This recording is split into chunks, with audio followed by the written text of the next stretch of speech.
back, you beautiful people, to the Real Collective podcast. I am Sean Tasse, as always, joined by my illustrious host, Kyle Miller. Kyle, I am enunciating all of my letters. I hope you are enjoying it very much. Rubber Amazing. buggy bumpers. How you doing? Oh, living the dream. It's crazy busy right now. Just great. It's Yeah. just amazing how many people want to close in the same day and don't give a lot of time to do things. But hey, it is what it is. We talked. I think we talked about this last time. Your job is really like winter and summer, and my job is really spring and fall, right? Yeah, I'd like to see it pace itself out a little bit more sometimes, but I'll take the highs and I'll weather the lows. There, So there you go. You got it. yeah. Well, I mean, we got the matching shirts going. Yours with your lighting, your shirt looks a little bluey greeny. I know it's straight gray, but That's mine what I think. looks bluey greeny. So I think we got the matching shirts memo. As always, guys, hit that like button, subscribe to the channel, share this with someone who you think might like this conversation that we're having. You can download the Apple Podcast or Spotify if you're watching us on YouTube. Thank you very much for your eyeballs, and book an appointment with Kyle and I in the calendar links below. As far as the housekeeping goes, there it is, all done. We're going to talk a little bit about today about the idea of starting in both of our professions, the highs, the lows, what we wish we would have done, and what struggles we had. So if you're thinking about getting into real estate, or if you're thinking about getting into being a mortgage broker, reach out to us in those calendar links. If you want to get a sense of how tough it is to get started, this is the episode for you. So And I think it's some business in general in terms of like if you're starting your own thing, mhm. what like what to concern yourself with and how to and to think about it because it doesn't seem important today, but it becomes very important down the road, and it helps having certain things done helps scale or will slow you down from scaling for sure. So What would be your biggest, if you had to just point, like, drop it right off the top, what would be your biggest piece that you would say, hey, make sure you get this done right up front? um for any mortgage broker, it's your CRM. Have that thing ready to go and dialed in, no matter how basic, whether it's an Excel sheet, whether your company's got something for you. um have a CRM and learn that daily habit of of tapping into that network daily, whether it's with the old customers, whether it's referral partners, whatever. Touch it daily, clean it up, keep it up to date, and that will serve you. That'll serve you better than any amount of money you could invest in advertising at all. That is where you want to that's where you want to be at, is in that thing. You know where my mind went to, like, immediately when you said that? Where, Cutco recipe cards. yeah, man. You remember that? Yep, 100% remember that. 100%.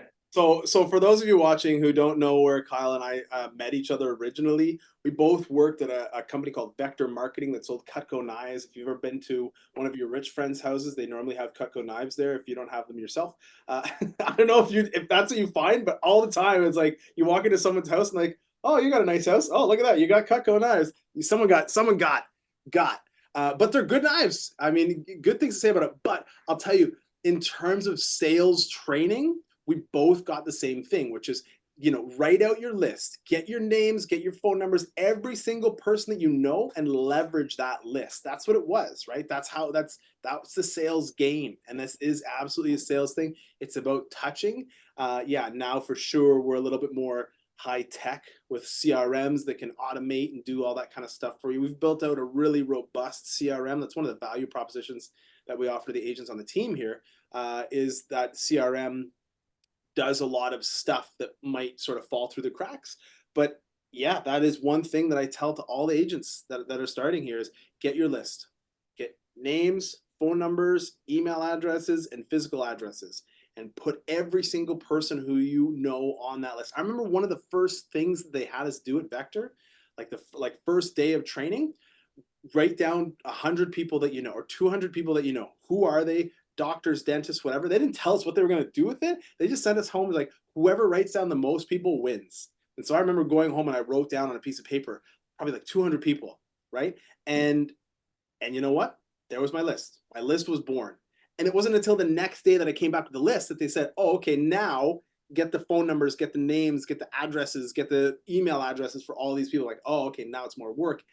Then I built out my the recipe cards and a recipe card box, and just flip through it, and yeah, that's what it is, man. That is, Yeah, it's that.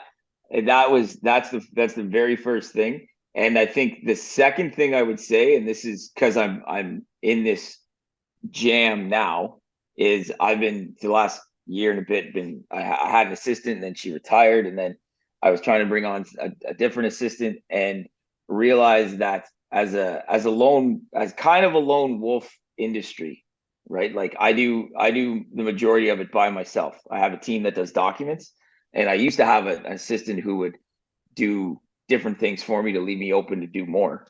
But just the way it is now, I'm back to doing a lot of that stuff.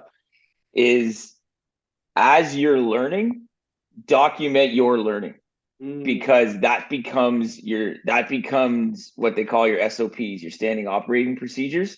When you learn how to do something, document it. There's actually a really cool tool out there, which I'll plug. I don't use it very often, and I want to. I just should use it more. It's called Scribe, where this thing, like this tool will, like if you're on a website saying like, hey, you got to go fill this in here and then do this and then do this and then do this, it'll take a snapshot of your screen every like half second and then print out this basically flow chart that you can pick through and write instructions on.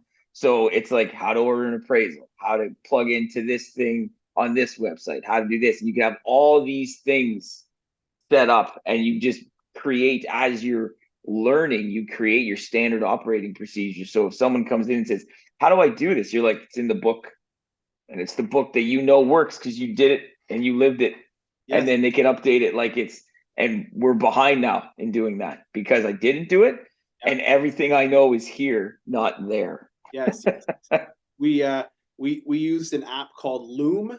Like it's an extension. Yep. you build in. So as I'm doing stuff on like the computer, if I'm uploading numbers or data or documents or whatever, just, hey, I'll talk about what I'm doing and why I'm doing it while I'm doing it.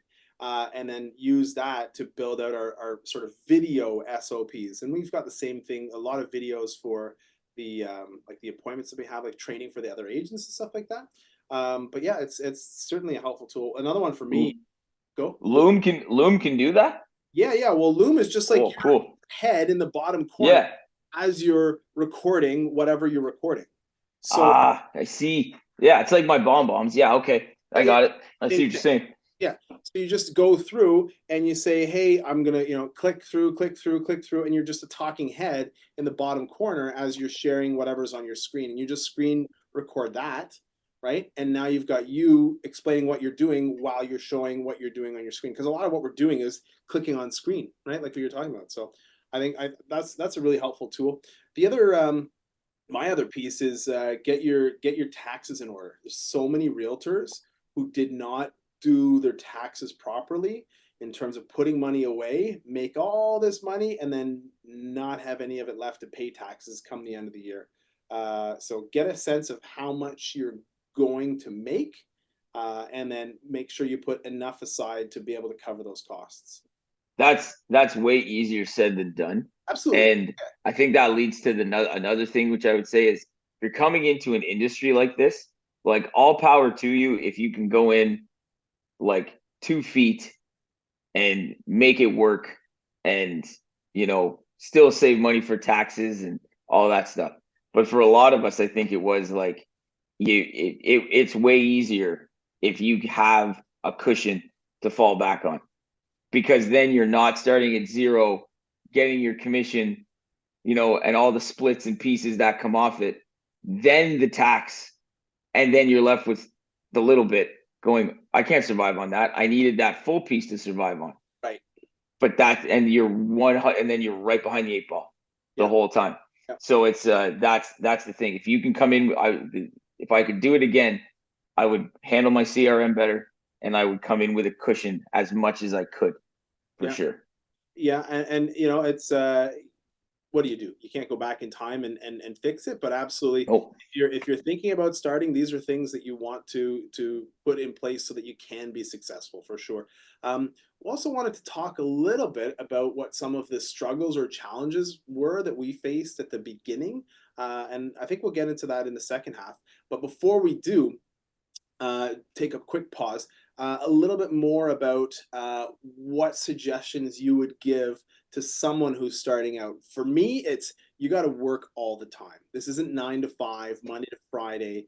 This is, hey, if you're thinking about starting in real estate, whether you're going to be a mortgage broker, whether you're going to be a realtor, you got to work. And the work that you put in, no one sees. No one rewards you for it. You don't get anything. Replying to emails, going on Facebook, all that kind of stuff, that's not work. Work is sitting down at your phone, picking up the phone, and reaching out to people. And I know without a shadow of a doubt that if you reach out to 5 people every single day and say to them, hey, why don't we sit down and schedule a time to talk about your real estate needs, see if I can help?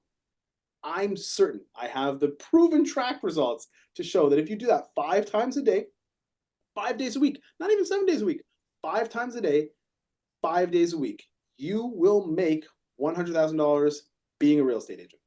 All you have to do. It's so important. The most important thing, one of the most important things, is to schedule yourself appointments with real live people. And then, of course, the next question is, how do I find these real live people? Right? That's the other thing. So they live in your list, or they're friends of people who live in your list, or they're random strangers you meet at open houses. Or if you're starting, did you start working with a team or were you solo when you started? um, I had support in terms of our teams are typically set up differently. Like I had support that I could lean on for, like, hey, I need help with this, or how do I structure this deal? I'd help with by using their assistant if I was, because I was actually part-time. I had 2 other jobs when I started brokering and was trying to transition out of those other jobs. So I would use the assistant to do my packages and stuff like that. But I was never given leads. By a team, I was never given leads. It was still just, eat what you kill. Right. Yeah, I think there's a lot of real estate teams, and I think for new agents especially, there's a lot of value to joining a team to understand, you know, how the systems work, why they're important, all that sort of thing. I worked with a team for the first 3 years of my career, and then sort of branched out and started my own. But I learned so much so fast compared to some other people who like were my cohorts, like who graduated from real estate school, I guess, at the same time as I did, and I got to learn a lot faster because I was doing a lot more. I was touching a lot more, right? So I learned a lot more. Well, I took the same mentality when, quite honestly, when we were selling knives, Yeah, right? Like yeah, I was like, even in our office, I was one of the guys, if not the guy, who trained the most people. Not like sat in the office and trained them, but had them come out with me on calls, right? And on sales calls. So there'd be 2 of us in the house, and I'd be doing the thing, and they would learn how I did it and so on. And I literally took that same mentality. I would sit outside my partner's office and listen to her go through her first time buyer, or any meeting she had. And yeah, like it was weird. We were in a really small office, and like, because they had just kind of moved to this new location, and people would come in, and she had to walk in her office, open the door. They would come in, she would close the door. They would then walk behind, like where they could sit. So then she could open the door again to move a chair, and it was so tight I couldn't fit. So I was literally this guy sitting with like a notepad on her filing cabinet, which is outside her office, just literally like a creeper, just like, what's going on there? Oh yeah, okay, all right. And then I'd just be like listening, and they would see me and be like, "Who's the guy outside the door?" And Dorothy was like, Brother's like, oh, it's Kyle. He's new and he's learning, but he can't be in here. But he listens to what I say, and they're like, oh, okay, fine. But for a minute there, they're just like, hey, creeper, what's going on? And like, I'm new in the office, so people walk around like, what's this guy doing? And I was just listening to everything that was going on. But that was the thing. It's like, if you don't have your own deals, right? Like it's the chicken and egg. People are like, well, I don't have any deals to work on, so how am I going to learn? So give me deals. And it's like, well, I don't know if I'm going to give you a deal. Just listen to what I'm doing, Yeah. watch what I'm doing. It's like being an intern, right? Like that's how it is. Your new nickname in the group chat is gonna be Creepy Kyle. Yeah, with a K. Yeah, Creepy with a K. yeah, that's all right. Well, we'll get into some struggles that both you and I think had at the beginning of our career. We'll get into that in the second half. As always, hit that like button, subscribe to the channel, share this with your friends, enjoy these words from our sponsors, and we'll catch you on the flip side. This episode of the Real Collective Podcast is brought to you by Real Collective Marketing, the marketing agency that specializes in the unique needs and budgets of small to medium-sized businesses. We provide turnkey marketing solutions that get results. We become an extension of your team and act as your virtual marketing department, designing and implementing cost-effective strategies that will help grow your business. You can find out more today at www.realcollectivemarketing.ca. Now, here's your hosts, Sean and Kyle. Welcome back, you beautiful people, to the second half of the Real Collective Podcast, where we're talking about what it's about to get into the real estate sales game or mortgage sales game. As always, hit the like button, subscribe to the channel, and share this with your friends and enemies. Speaking of enemies, you and I both had struggles at the beginning of our career where it was a little bit tough and you feel like banging your head against a table and you're like, why is this not coming together? If more people just realized how awesome I am and how good I am at my job, if I could just help more people realize that, then I would make a lot more money and this wouldn't be so hard. I don't know about you, but that's what it was for me at the beginning, where I'm like, I'm really good at this. I care a lot about my people. I take really good care of them, and I'm good at my job. I can negotiate well, but nobody knows. And I'm like, man, if I just could figure out a way to let more people know, then my business would be so much better. But I was brand new. And so people didn't trust me. And then my friends would go out and they would hire someone else. I'm like, what are you doing? I need you. I need to sell that house. If I don't sell that house, I can't feed my family. Ah. So a lot of the business that I did at the very beginning was with strangers, right? Because they didn't have that lack of trust or whatever it was. Especially I was younger, like early 30s, right? So and new in the business, I think people get a little bit turned off by that.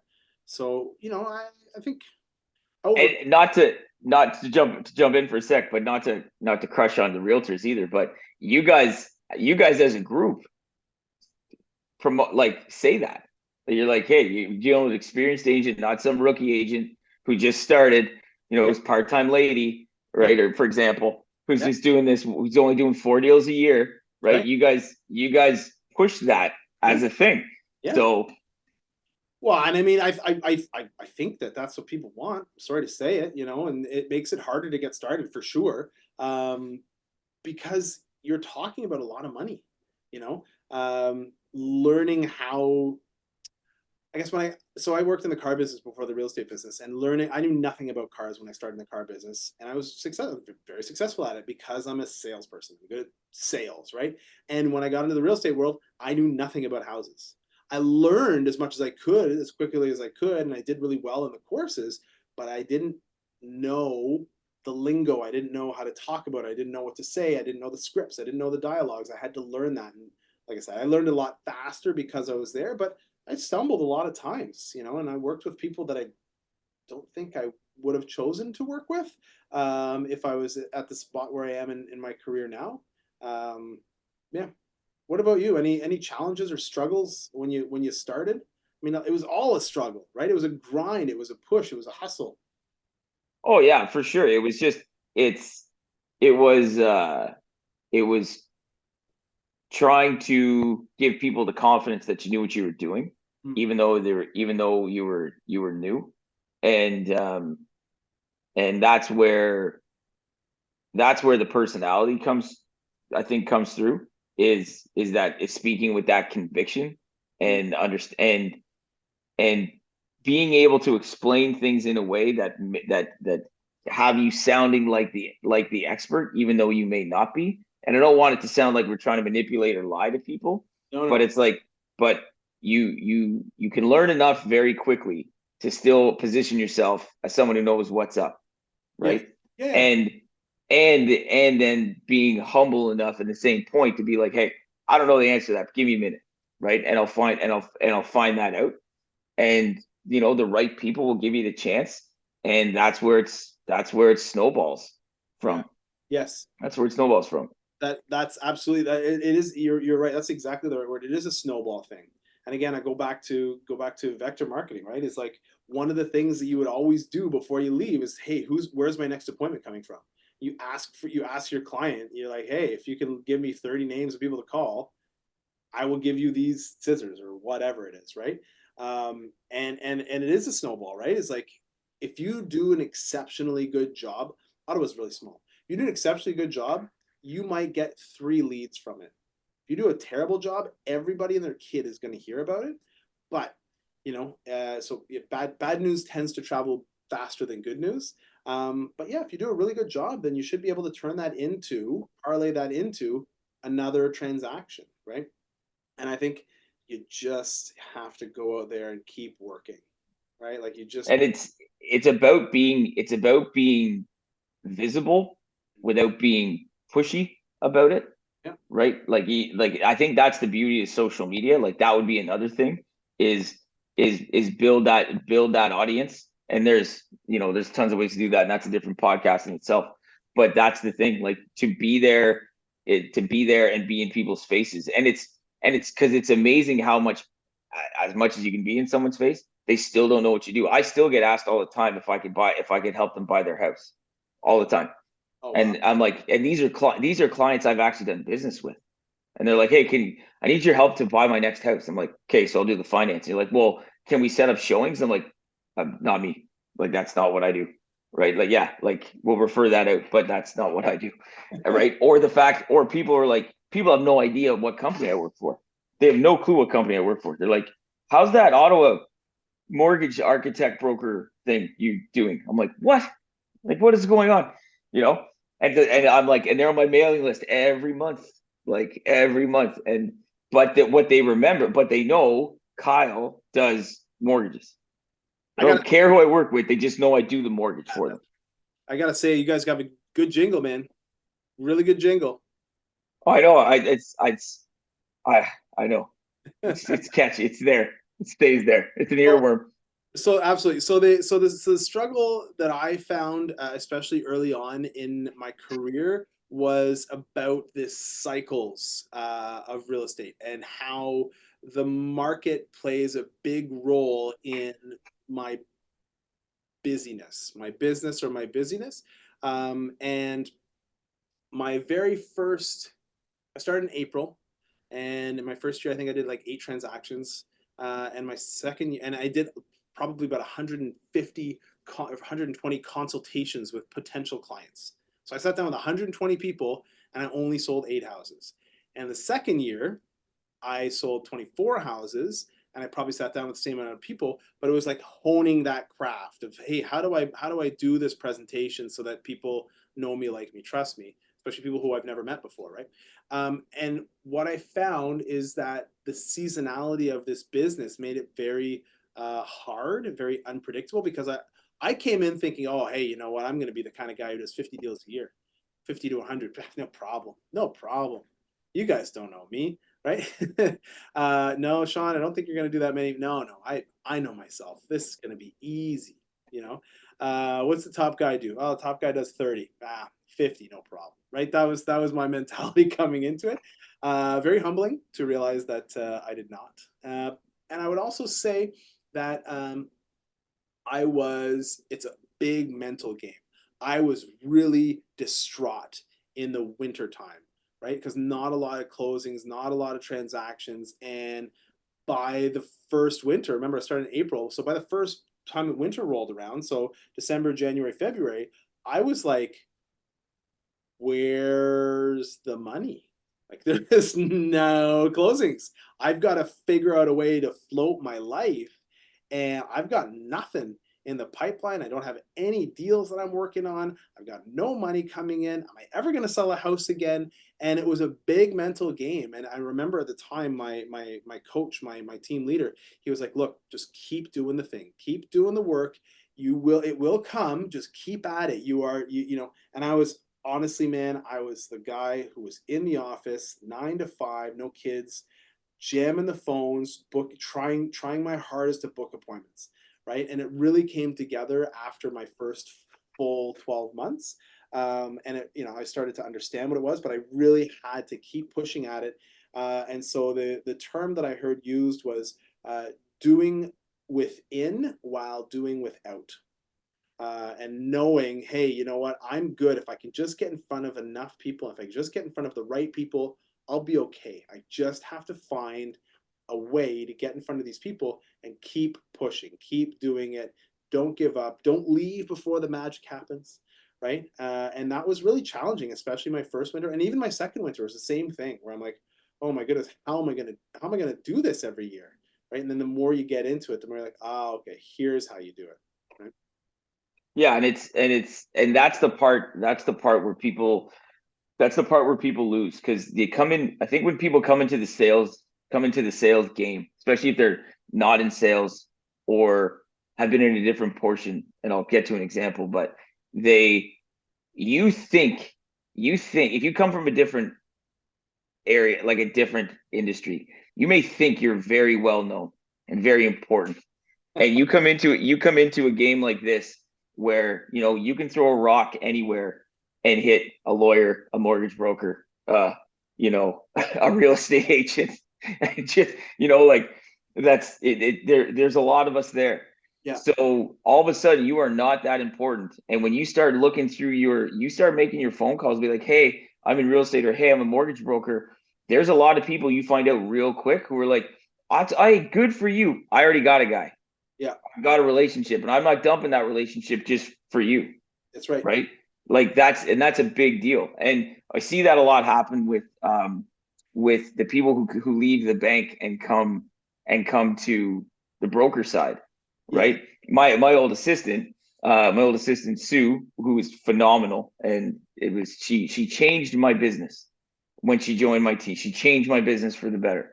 She was a branch manager, and she retired, and she joined. And like the history she has, like it was wild. She's like, I knew that guy when like I did his first mortgage, or like he was in TD with me, and like it just the connections. And she came in thinking just like you. She was like, "Oh my God, I do 300 million or whatever millions at the bank, right? This is gonna be a cakewalk." yeah, yeah, And yeah. then she figured out how hard it was to hunt, and she was like, "This is not a cakewalk." The process and what she knew and her knowledge, easy, Yes, right? She was a super smart woman and great at what she did, handling clients, knowing the ins and outs of the and even the back end of the mortgage stuff. So good.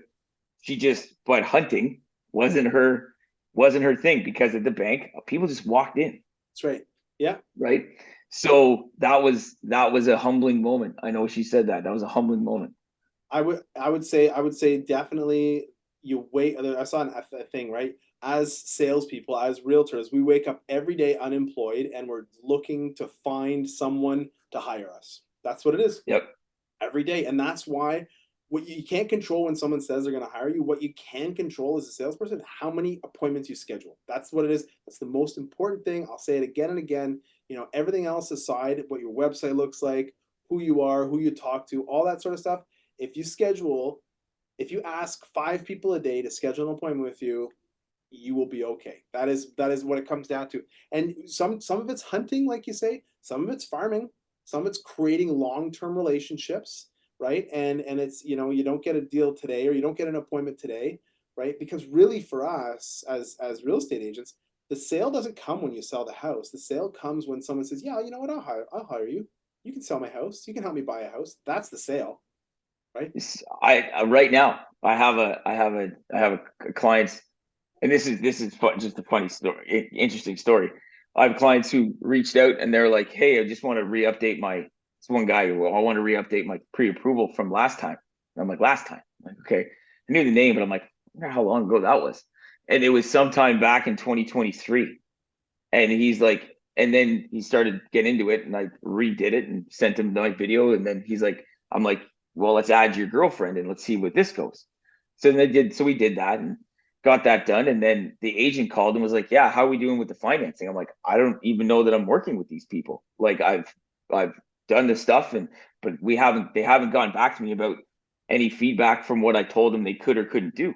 Yeah. And then all of a sudden I get like an email of like, here's all the documents you need. And I'm like, okay, but still, guys, am I doing this for you? Like, we haven't had any discussion beyond like, this is what I think you can do. Get back to me and let's talk about it. And I'm just getting this stuff. And I'm like, your condition of finance is like really close right now. It's fine. But I'm like, they started this process almost 9 months ago. Yeah. Right. So it's like, so I did the work then, and I'm doing it again now to hopefully get the success in 30 to 60 days when it actually closes. Right. Right.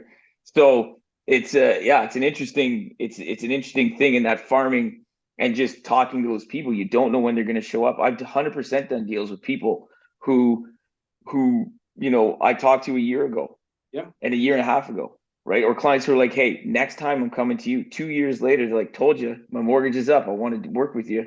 Okay. Like, so it's that timing and just being there and being visible. Yeah, yeah, and that's time on task. So we've got people in a database who have been in the database for. I remember one client when we first met to when they actually moved in was 4.5 years. So it's relationship. This is definitely a relationship business. So if you are getting into it, the main focus should be on building relationships with your people in your database, scheduling appointments, using your CRM to track everything, and make sure that when you do make money, that you pay the tax for it right away without having to hold on to it. If you can, as hard as it might be, do within while doing without. So that's my wrap up, my summary to the convo. I hope that was helpful. If anybody is considering getting into, I feel like it probably goes for anything sales wise, right? So as always, hit the like button, subscribe to the channel. You can share this with anybody who you'd like to, who might be thinking about getting into a career in real estate or in mortgage brokering. You can download the Calendly links below to book an appointment with Kyle or I. You can also download us on Apple Podcasts, Spotify, or watch us on YouTube. Thank you very much for your eyeballs. And until next time, keep it real. Collective.